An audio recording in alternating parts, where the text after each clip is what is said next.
Welcome to my class.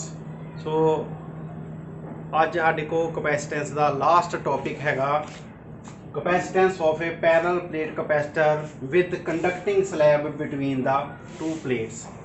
पिछले lecture के अं स्टडी किया है with dielectric slab between the two plates. सिर्फ वो इसका फर्क यो ही आ भी वो आप डायलैक्ट्रिक स्लैब रखी ही, ये आप की रखनी आ कंडक्टिंग स्लैब रखनी है। ठीक है, तो उस तरह अपने को एक पॉजिटिव प्लेट ए प्लेट लै लेने, बी प्लेट जी नैगेटिव प्लेट हो क्योंकि उन्होंने आप अर्थ किया होंगे।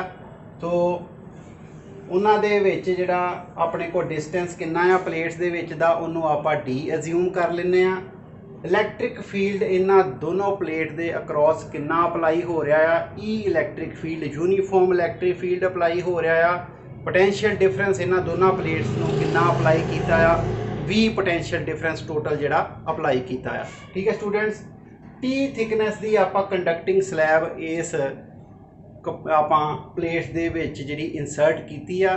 ठीक है, वही अपने को थिकनेस कितनी हैगी आ, टी थिकनेस है। ओके, सो टोटल जोड़ा पोटेंशियल डिफरेंस आप इन्हां प्लेट्स के अक्रॉस अपलाई किया वो किहदे बराबर होगा, जिस तरह आप डायलैक्ट्रिक स्लैब के केस में किया ही कि अपने को की सी एक इलैक्ट्रिक फील्ड आप ये स्पेस दे किहड़ी स्पेस किन्ने डिस्टेंस के क्रॉस अपलाई किया, डी माइनस डी आ जी अपने को खाली जी स्पेस आ यदि अपने को स्पेस किन्नी अपने को बनती है डी माइनस टी, वो क्रॉस इलैक्ट्रिक फील्ड कितना अपलाई हो रहा है, ई नॉट।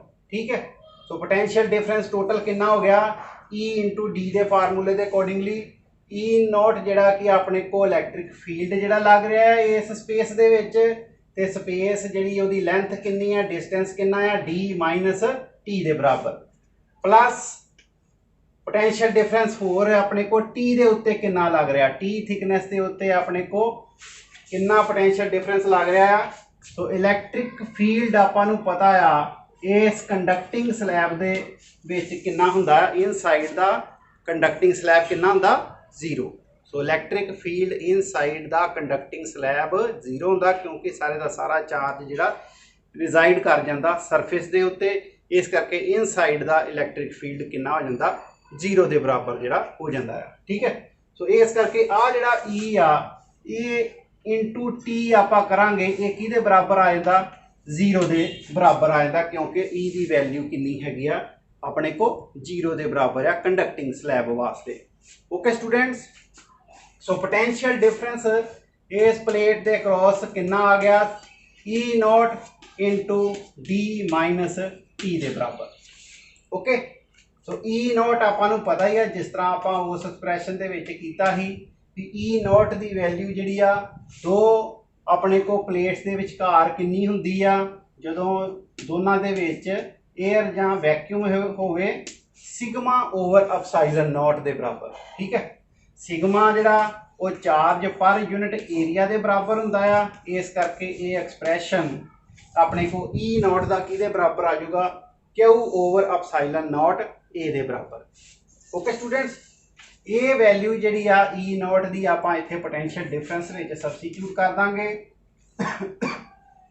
सो पोटेंशियल डिफरेंस कितना बन जाऊगा, E not into E not की वैल्यू कितनी ही, Q over epsilon not A, Q over epsilon not A into नाल की आ गया D minus T. Okay students, इन्नी समझ लग गई। तो ये जोड़ा अपने को पोटेंशियल डिफरेंस आया आप कैलकुलेट करना है capacitance of parallel plate capacitor. हुण कैपेसिटेंस फाइंड आउट करने के लिए अपने को फार्मूला हैगा C is equal to Q divided by V के बराबर।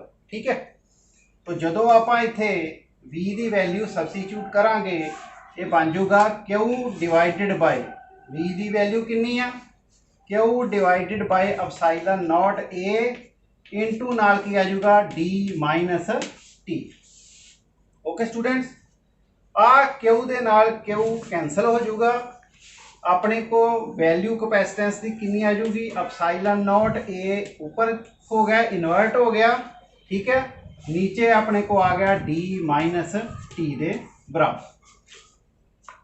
ओके स्टूडेंट्स, इन्नी गल की समझ लग गई, क्लीयर हो गया। सो इथों जिहड़ा कि अपने को कैपेसिटेंस की वैल्यू सिंपली यो ही अपने को आ जाती है epsilon not A over D minus T. ठीक है स्टूडेंट्स। सो सपोज कर लो कि जे अपने को कंडक्टिंग स्लैब की थिकनेस कितनी आ डी के बराबर ही होवे, यानी कि conducting slab फिल्स the holes space between the two plates. अगे देखो अपने को if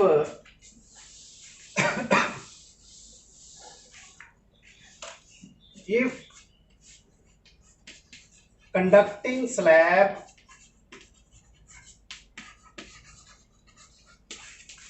fills the whole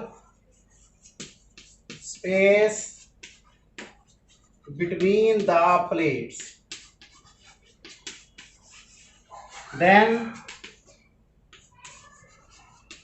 T किहदे बराबर हो जाएगी डी दे बराबर, क्योंकि सारी की सारी जी अपने को कंडक्टिंग स्लैब इतों तक पहुँच गई प्लेट्स तक।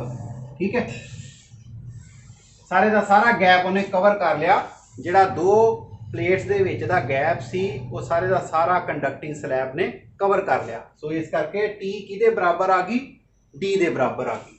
तो जो टी जी है डी के बराबर आप सबसीट्यूट करांगे अपने को एक्सप्रैशन आया है कैपेसिटेंस का C is equal to epsilon not A over D minus T की जगह के उत्ते भी की आ जाऊगा डी आ जाऊगा। ठीक है, सो डी माइनस डी कि बराबर हो जाता जीरो के बराबर। सो जो जीरो डिनोमीनेटर के विच आ जाता है तो फिर ये सारी की सारी टर्म की बन जाती इनफाइनाइट, इनफाइनाइट यानी कि बहुत वड्डी जिहड़ी है रकम बन जाती है। ठीक है स्टूडेंट्स, तो ये जड़ा अपने को कैपेसिटेंस कितनी होगी इनफाइनाइट होगी। ठीक है, ये आप कंडक्टिंग स्लैब में रख लें। ओके स्टूडेंट्स, हुण देखो ये अपने को कैपेसिटेंस इनफाइनाइट किस तरह हो जाती है। जो आप कंडक्टिंग स्लैब दोनों प्लेट्स के विच रखते हैं जिन्नी थिकनेस वो कितनी हैगी है that is equal to the separation between the two plates. So दोनों प्लेट्स के नाल कंडक्टिंग स्लैब टच हो जाती है। सो टच होने दे करके जिन्ना आप पोटेंशियल डिफरेंस इधरों जो अप्लाई किया आ, ठीक है, वो सारे का सारा जोड़ा कि है चार्ज कंडक्ट होने दे करके प्लेटां सारे का सारा चार्ज कित्थे जाई जांदा, नैगेटिव प्लेट कित्थे दित्ती हुंदी आपां अर्थ नूं। ठीक है, वो सारे का सारा चार्ज किधर नूं फ्लो होई जांदा अर्थ नूं फ्लो ही जांदा। इधरों जोड़ा कि है चार्ज जाई जांदा, सानूं लगदा भी ये चार्ज जोड़ा स्टोर करी जा रहा है, पर दूजे पासों ये जोड़ा कि आ ये अर्थ नूं जोड़ा फ्लो करी जा रहा है। ठीक है, इस करके आप कहने कि इसकी कैपेसिटेंस जी कितनी होगी इनफिनिटी कैपेसिटेंस जी वो हो जाती है। ठीक है स्टूडेंट्स, सो मैनूं उम्मीद है कि तुहानूं ये अज का टॉपिक जोड़ा वो जरूर समझ लग गया होगा। ठीक है, सो